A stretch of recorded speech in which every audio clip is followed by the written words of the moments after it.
પણ નહીં, તું તારી જીદ નથી છોડતી. અરે મેં શું જીદ કરી? તમે જ કહો ને. મેં કોઈ પ્રકારની જીદ નથી કરી. અને જે દિવસથી આદિત્યએ કીધું એ દિવસથી તો હા, એકવાર હું સંધ્યા બહુ સાથે બોલી કે આવી જુદા થવાની વાત ન કરો, પણ ત્યાર પછી તો ક્યારે પણ એની સાથે કોઈ પણ પ્રકારની મગજમારી નથી કરી કે નથી મેં કાંઈ કીધું.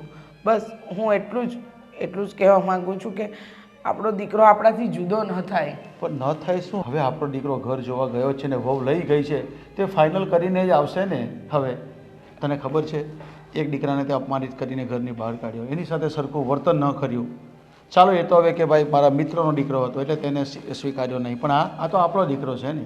આપણો દીકરીની વહુને નથી કહી શકતો અને વહુ પણ આપણા કયામાં નથી, તો હવે આપણે સુધારવાની જરૂર છે. પણ નહીં, તો એકની બે ન થઈ અને હવે અફસોસ કરે છે.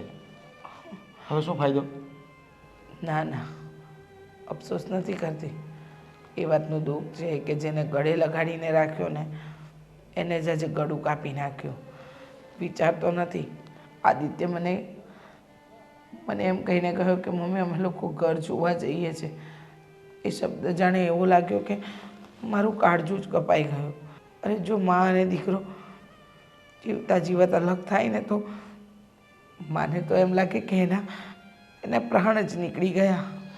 પણ જો દીકરો તો આપણું માની શકે છે, તારી વાત માને, મારી પણ વાત માને, પણ આ વહુ છે ને આપણા કયામાં નથી અને એના કયામાં પણ નથી. એટલે હવે તો છે ને આ જમાનામાં વહુ જેમ કરે ને એમ જ આપણો આડી કરવાનો છે.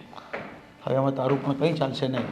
ખબર છે મને, બહુ આપણા કયામાં નથી ને એ બધું એની મરજી પ્રમાણેનું જ કરશે. ખરેખર તો પણ તે જો સારી શરૂઆત કરી હોત ને તો કદાચ બહુ આવું પગલું ન ભરત. પણ નહીં, આપણે આપણી જીત પર અડગ રહ્યા તો પછી એનું કયું જ કરે ને. હવે કોઈ ચિંતા નહીં કર ને કે તારી તબિયત બગડશે તો પાછી મારે તને દવાખાને લઈ જવી પડશે. ચિંતા ન કરું તો શું કરું? તમે જ કહો. ક્યાંક ને ક્યાંક મારો વાંક અને ક્યાંક ને ક્યાંક વહુનો પણ દોષ છે. એના બાળક જો એનાથી દૂર થાય ને તો એને ખબર પડે કે મા ઉપર શું વીતે છે. છોરી ચા, આમાં વાંક કોનો છે ને, તારો છે, વહુનો છે કે આપણો છે તો મને નથી ખબર, પણ નિર્ણય ઉપરવાળાના હાથમાં જ છે અને ઉપરવાળો જે કંઈ કરશે ને એ સારા માટે જ કરશે. બસ